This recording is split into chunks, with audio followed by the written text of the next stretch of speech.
Although I was old enough to play Halo Combat Evolved when it was first released in 2001, I never found the game appealing, except for its sleepover multiplayer features that was always refreshing and fun. It is now roughly 20 years later, and I finally finished the first game due to the fact that it was released on Steam as Halo the Master Chief Collection.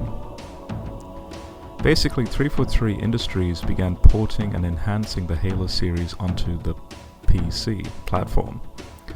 And since it was being sold for a bargain price, I finally decided to play it. It didn't take long for me to be blown away by the Christian symbolism, evidently the type of which I would not have noticed when I was 13 years old, and possibly the reason why it did not attract me when I was a young atheist. To be blunt, if you're a reader of Michael Heiser's work on the Unseen Realm, and any of his follow-up books, like Reversing Hermon, the symbolism in this game will immediately jump out at you, especially as I have deliberately titled this as The Descent of Master Chief into the Bowels of Halo. This should cause you to think about passages like 1 Peter chapter 3 verses 18 to 22, and early Christian depictions of the descent of Jesus into Hades. Thus, as Heiser will point out in his work, in regards to his watershed moment that began his journey, the crux biblical verse that culminates the entire Halo story is amazingly this: God takes his stand in the divine assembly. Among the divine beings, he renders judgment. Psalm 82 verse 1. Yes, Halo, and specifically the sequel, Halo 2, literally starts with a High Council judgment. But more needs to be unraveled here in regards to the synopsis of the series as a whole. So, what's the background story of Halo? The year is 2552.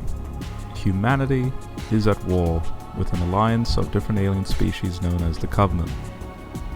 The different species that make up the Covenant are bound together by the belief that they have been chosen as the instrument of the gods. Under the leadership of the hierarchs, 3 self-proclaimed prophets named Truth, Mercy, and Regret, these aliens are driven to cleanse the universe of humanity in pursuit of some type of salvation that involves reaching a higher state of being. For the Covenant, ascension is reserved only for those who have been chosen. Because humans have not been promised salvation, they are seen as inferior and sinful creatures that are standing in the way of the divine destiny of the aliens. The object of their worship is an ancient spacefaring civilization known as the Forerunners, who have left behind a number of mysterious buildings and space stations throughout the galaxy.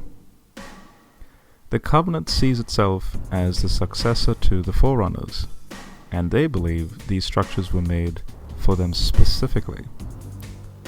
The most significant of these are the massive ring-shaped installations with simulated natural environments on the inside, referred to as halos.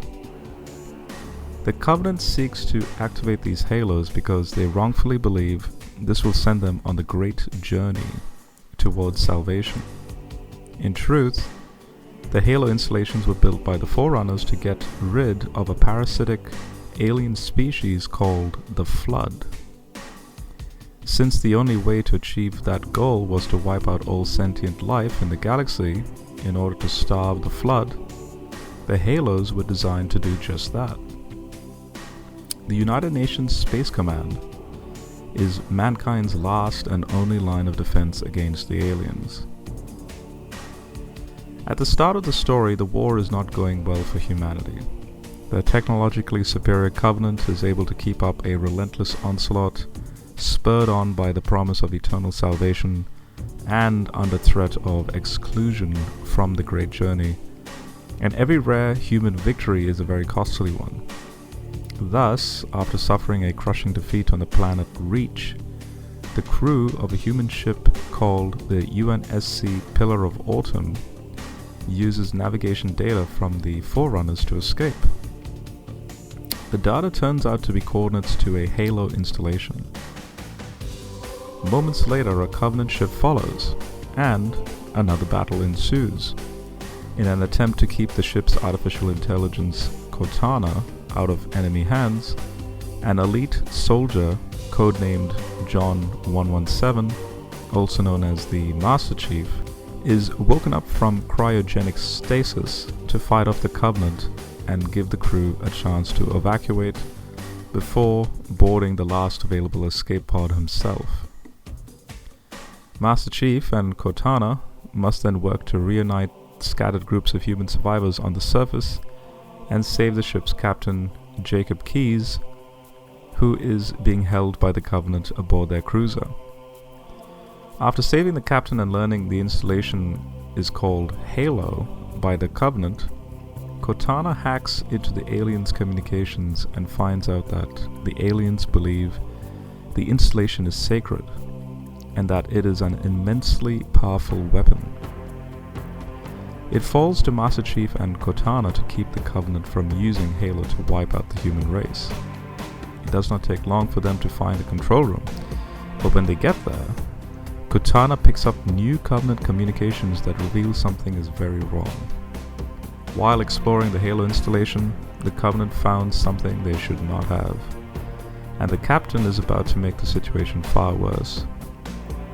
Master Chief then goes to find Keyes, while Cortana stays behind to find out what she can about Halo. Upon arrival at the captain's last known location, Master Chief discovers that Keyes accidentally released the flood, which was sealed away underground.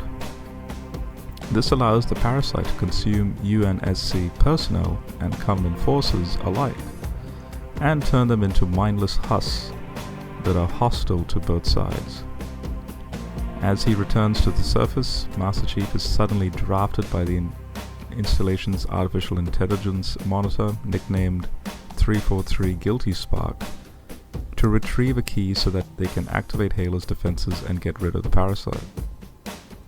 After retrieving the key, Master Chief is transported back to the control room. Just as he is about to turn the key, Cortana stops him and tells him the truth. Instead of destroying the flood, Halo will wipe out their food, which is all sentient life in the galaxy. Master Chief and Cortana eventually manage to destroy Halo, escape, and return to Earth to tell UNSC High Command of their discovery. As Master Chief is being awarded a medal for his service, a small Covenant fleet suddenly arrives and begins to invade Earth. UNSC forces are able to fend off the aliens, and when the Covenant tries to retreat, Master Chief decides to follow them. When they arrive at their destination, it turns out the aliens have found another Halo. As Master Chief and Cortana again try to stop both the Covenant and the installation's own AI from activating this Halo, they discover it is only one of 7 such devices, and that they can all be activated at once using another Forerunner station called the Ark. It now becomes a race against time to keep them from activating the Ark and wiping out all sentient life in the galaxy. So let's turn to the biblical imagery in Halo. Now that you have read the synopsis of Halo's story, references to the Bible, as well as other Christian symbolism, will become quite obvious. First, the title. The name of the game itself is taken from the aureole, which is the golden disc used in medieval Christian art to represent Jesus, angels, and saints, which in English is called a halo or a nimbus. Second, the music.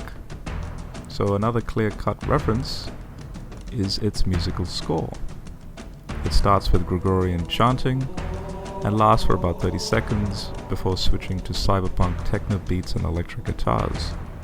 This juxtaposition of medieval devotional singing and digital music is a confirmation of the religion and in this case science, narrative of our day, where the two genres actually go well together as a musical counter-argument.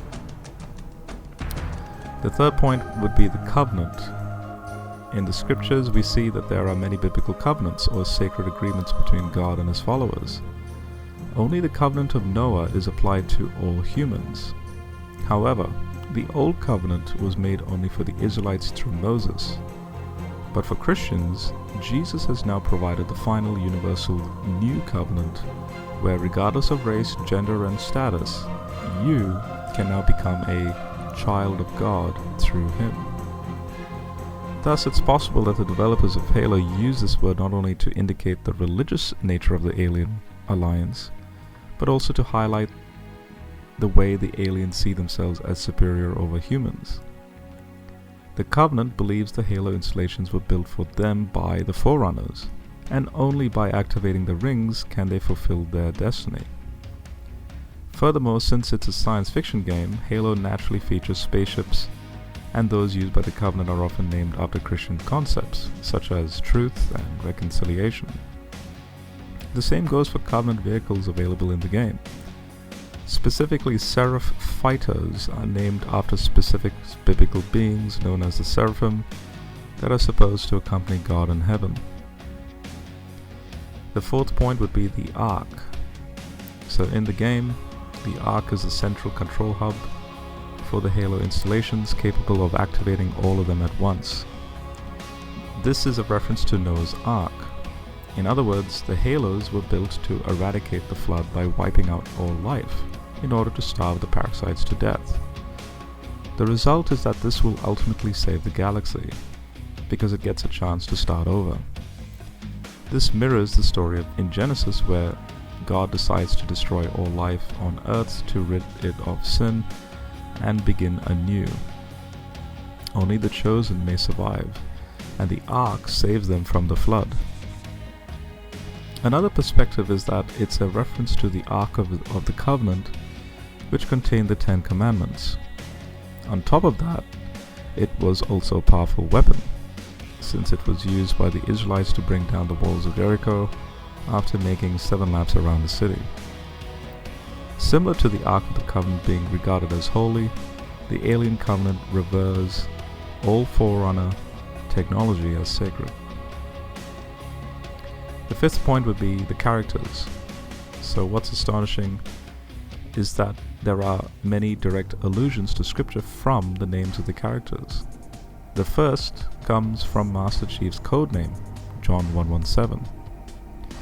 This is an abbreviation of John 1:17 that reads, "Because while the law was given through Moses, grace and truth came through Jesus the Messiah."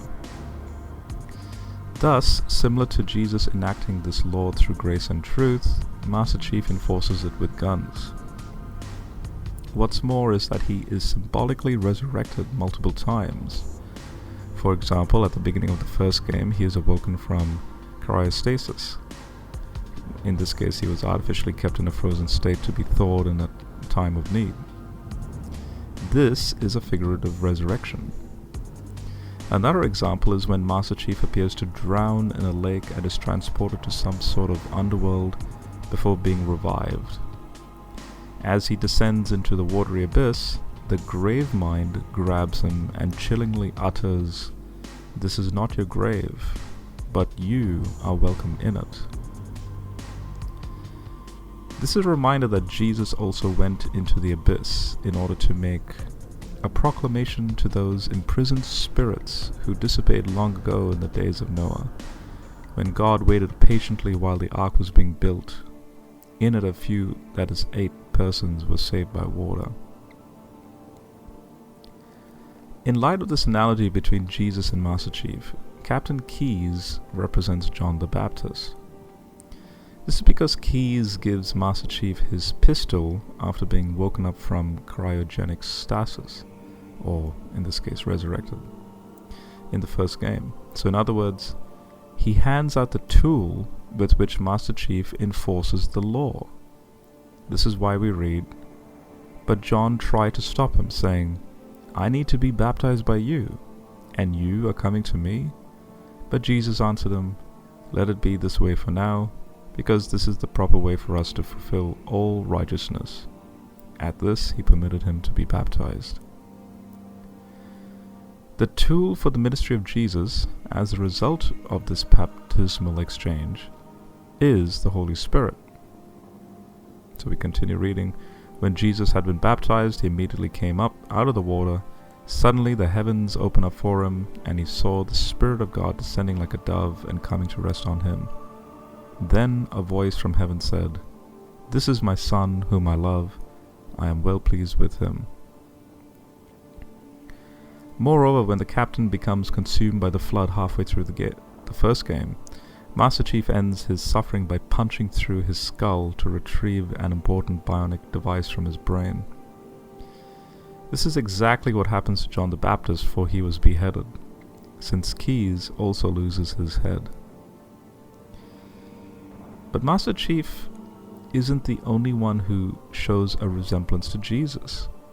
After his failure to protect Halo, the commander of the Covenant fleet, Thel Vadam, is punished for his so-called heresy by being stripped of his rank and forced into the role of the Arbiter to atone for his sins. The Arbiter is a special kind of warrior who's only deployed in highly dangerous situations where it is almost certain he won't survive. Dying in battle is the only way for Thel Vadam to make amends. The ritual that marks his transition to Arbiter is visually evocative of the crucifixion of Jesus. In other words, similar to Jesus hanging on the cross, Thel Vadam has his arms spread out as his golden armor is forcefully torn off, and the ritual culminates with him being branded with a mark to signify his shamed status. The way in which Tartarus applies this brand evokes the image of Jesus being stabbed with a lance by the Roman soldiers. With his old self figuratively dead, Thel Vadam is resurrected as the Arbiter. Moreover, his passing through the layer of the grave mind, or in this case the brain behind the flood, later on in the game, is similar to when Jesus descended into the underworld. Having learned the truth about Halo, the Arbiter returns from this journey with a new message, so that he may save his fellow elites and stop the false prophets. This is reminiscent of how Jesus brought a new religious truth to humanity. The journey through the Gravemind's lair is interesting for other reasons as well. On the one hand, it is a significant event because it not only happens to the Arbiter but also to Master Chief. It is where the two first meet. And this figurative underworld is where both characters with a resemblance to Jesus are together in one place. What should also be mentioned here is the fact that, similar to Master Chief and his pistol, the word Arbiter refers to law enforcement, albeit with a stronger emphasis on the judge rather than the executioner. This in turn is another reference to Jesus, who is also sometimes described as judge. Thus, the parallel between the Gravemind's lair and the underworld also allows for a comparison between the Gravemind himself and Satan. In the Bible, Satan is portrayed as a trickster who seduces people with false knowledge. He is the primary antagonist of Jesus, who represents the truth, and the church represents Jesus on earth. But the Gravemind is the opposite. He twists the truth, and the prophets peddle the lies. Curiously, the Gravemind, being the flood, is also serving himself, similar to the devil. After all, if the halos were to be activated, he would die as well, just as Satan will cause his own undoing. Finally, one more character that should be mentioned here is the AI monitor of the first Halo, 343 Guilty Spark. The number 343 is 7 cubed, and all known Halo monitors are numbered by 7 to 1 less the power of their installation. For example, 049, 343, and 2401 are respectively 7 squared, 7 cubed, and 7 to the 4th power, and are the monitors of installation 03, 04, and 05. Thus, the numbers 7 and 3 are significant in the biblical tradition. The number 7 appears over 400 times and symbolizes the rhythm of time, while the number 3 refers to the vertical and hierarchical structure of the cosmos. The nickname Guilty Spark refers to what transpired roughly 100,000 years before the events of the first game, when the Forerunners had to use the halos and wipe themselves out in order to keep the flood from spreading. It just so happened that the one under 343 supervision was activated first. Thus, he is fully aware of their destructive power and might feel guilty about what happened. Although he initially comes across as a benign custodian of ancient technology, it turns out that his intentions are far more sinister.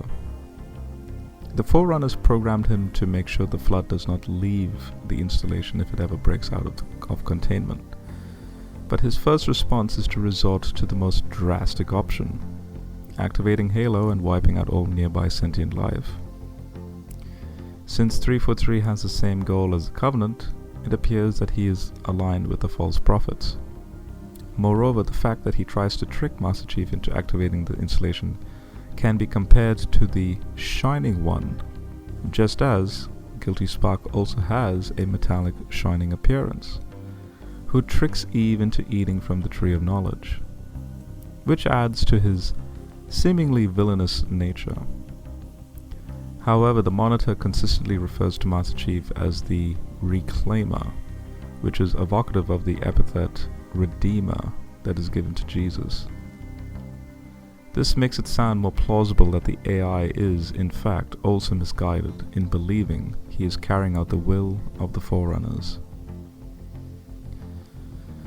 The 6th point is in regards to the Galactic Apocalypse. The ultimate main motif of the whole series is the threat of total annihilation via the Halos, of which there are 7. This refers to the 7 seals of Revelation and the 7 trumpets, signaling the beginning of the end times. According to John, the site of the final battle against Satan and the Antichrist is a place called Armageddon. This is a combination of 2 words, Har and Megiddon. It symbolically translates to Mount Zion, or in other words, Jerusalem. Thus, the opening and closing cinematic of Halo Reach feature a broken mountain range. John also mentions that, quote, "They marched over the broad expanse of the earth and surrounded the camp of the saints and the beloved city. Fire came from God out of heaven and burned them up, and the devil who deceived them was thrown into the lake of fire and sulfur, where the beast and the false prophet were. They will be tortured day and night forever and ever."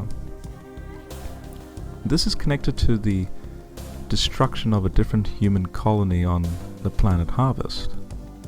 This invasion was the start of the conflict between the Covenant and humans, and ends with the Covenant unleashing the full might of their fleet to glass the planet, or in other words, they burn everything with laser beams that are so hot they turn everything into glass. The glassing of Harvest is reminiscent of the fire from God mentioned here by John, because from the Covenant's perspective, they are destroying the unworthy. But the Covenant represent the Antichrist instead, because he also has the power to call down fire. The 7th point is the Covenant and manifest destiny. The Covenant wrongfully believes that activating the Halos will send them on the great journey towards salvation, and that whoever stands in their way must be annihilated. In conjunction with the name Harvest, the great journey suddenly sounds a lot like the manifest destiny.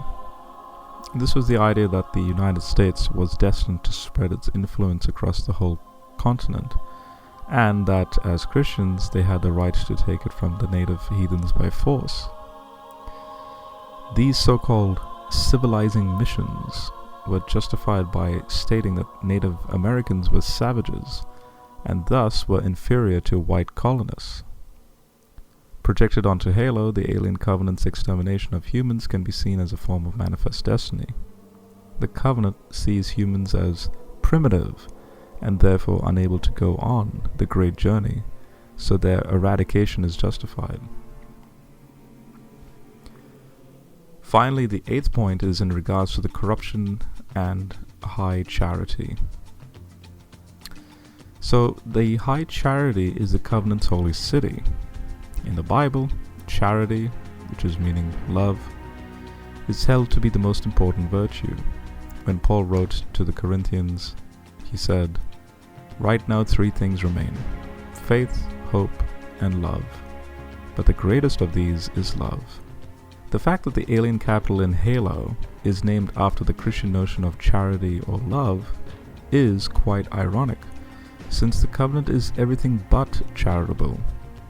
What is more is that high charity is eventually consumed by the flood after the Gravemind manages to infect the UNSC in-chamber clade spaceship and crash it into the mobile city. Not only is this symbolic for the ultimate corruption of the Christian virtue, but it is an inverse of the story of Sodom and Gomorrah. Rather than God destroying the corrupted cities of the sinful, the Gravemind destroys the corrupted city of the faithful. So in conclusion, what is the biblical epic and Halo? In connecting the Halo series to the Bible, the conclusion we can make is that many Christians have only a superficial understanding of the powers of darkness. Part of the problem is that we lack understanding of the Old Testament context of the Bible's depiction of these powers. Most believers frame the subject of supernatural evil only in light of the fall in Eden described in Genesis 3. But the fall was the first of 3 supernatural rebellions. Failure to grasp this point of the supernatural biblical epic leads to flawed assumptions about supernatural evil. A brief overview of the story of evil forces in the Bible will be necessary to help understand the full scope of their power and continued threat. Most people, whatever their religious affiliation, are familiar with the main supernatural adversary, the serpent, eventually referred to as the devil or Satan. But he was not the only malevolent figure in the spiritual world. In the days before the flood, a second mutiny erupted in God's heavenly realm. A cadre of God's celestial children defected from their heavenly home and assigned sphere of service, violating the boundary between heaven and earth. In biblical days, the breach spawned the Nephilim giants and their kin, who are referred to as Anakim and Rephaim. This crime would reverberate on earth in tragic ways.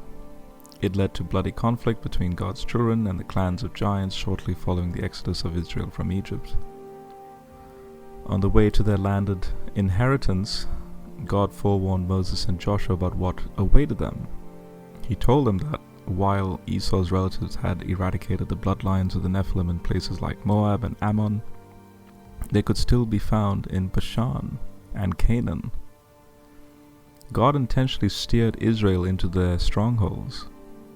The giants had to be eliminated. Joshua was eventually able to destroy most of these foes, though some escaped to places later known as the Philistine cities. It was from one of those cities, for example Gath, that Goliath would come. Only when David, a messianic archetype, and his men later killed Goliath, did this particular shockwave from the supernatural rebellion of the sons of God run its course. Because of their deaths, the disembodied Anakim and Rephaim were thought to inhabit the realm of the dead.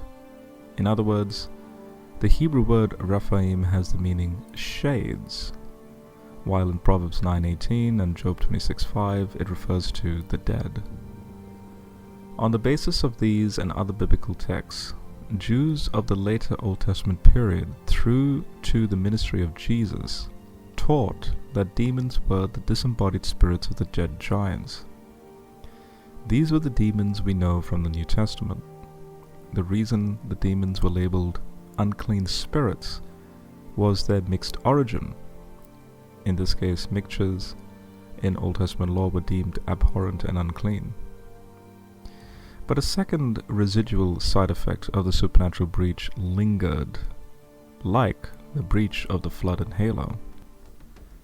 The otherworldly contagion festering in the humans and other sentient life that the flood infected is akin to the biblical context of something unseen that had happened to humanity as a result of the supernatural violation of the human dimension.